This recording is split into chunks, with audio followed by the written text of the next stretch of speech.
Okay, review na ulit tayo para sa Math Majorship ng Licensure Examination for Teachers number 12. So ang question natin ay tungkol sa trigonometry.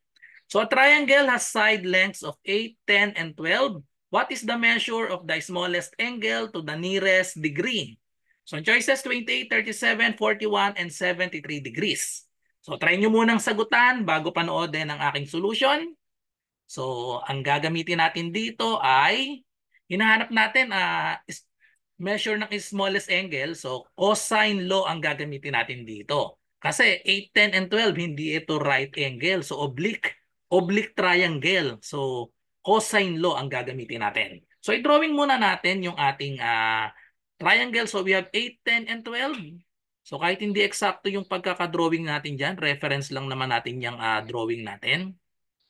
So 8, ito yung pinakamaliit 8. So let's say ito yung 10 and then ito yung 12. Ang hinahanap natin, measure of the smallest angle. So ang smallest angle, yung angle opposite nung smallest side natin. So ito yung smallest side 8.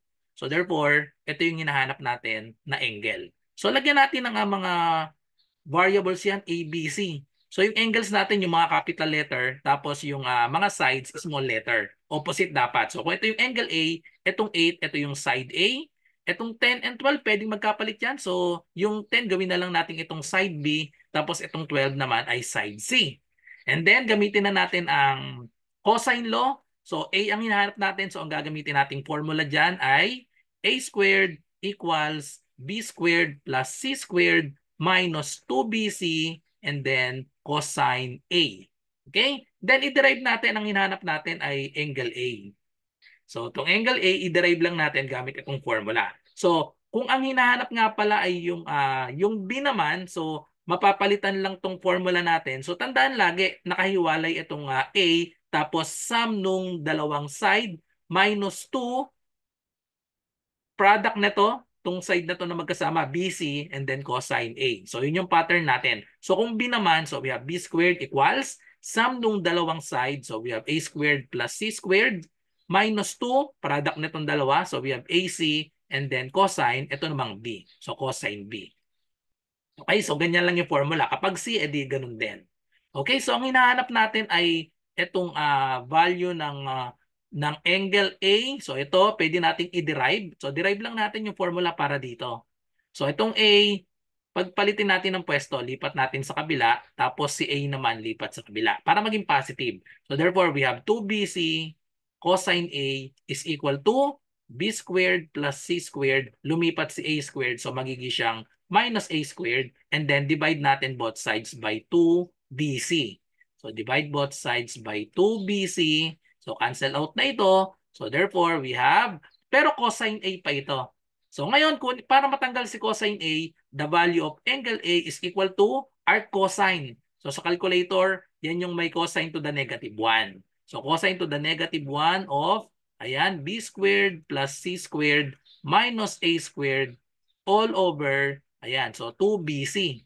So ngayon, para ma-solve yung angle A natin, i-substitute na lang natin yan. So gagamit lang tayo ng calculator, cosine to the negative 1 of, palitan lang natin, so B squared, so that is 10.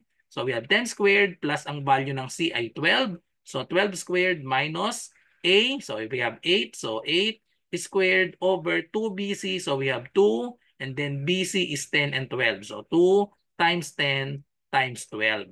And then, i-calculator nyo na lang po yan. So, calculator na lang natin. So, ito yung calculator na gamit ko sa online lang. Ayan. So, i-type lang natin sa calculator nyo yung cosine to the negative 1. So, hanapin ko lang.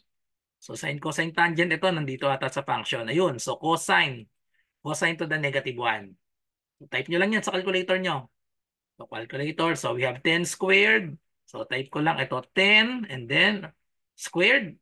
And then we have plus 12 squared. So plus, so we have 12 squared and then minus 8 squared. So nakadivide pala lahat, no? So lagyan ko ng parenthesis. Lagyan ko ng parenthesis kasi nakadivide pala yan. So divided by 2 times 10 times 12. So 2 times 10 times 12.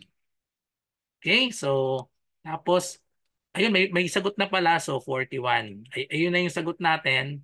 41.40. So, 41.40. So, nawala.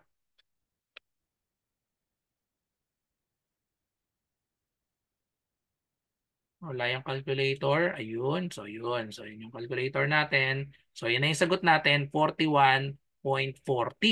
Which is letter C, kapag ni-round off natin, nearest degree daw. So, nearest degree, so 41, drop na natin ito dahil yung kasunod na number ay 40. So, 41 degrees yung tamang sagot. Okay, so ayan. So, gagamit lang tayo ng scientific calculator. 41 degrees ang sagot natin. So, yan. So, correct answer, letter C, 41 degrees.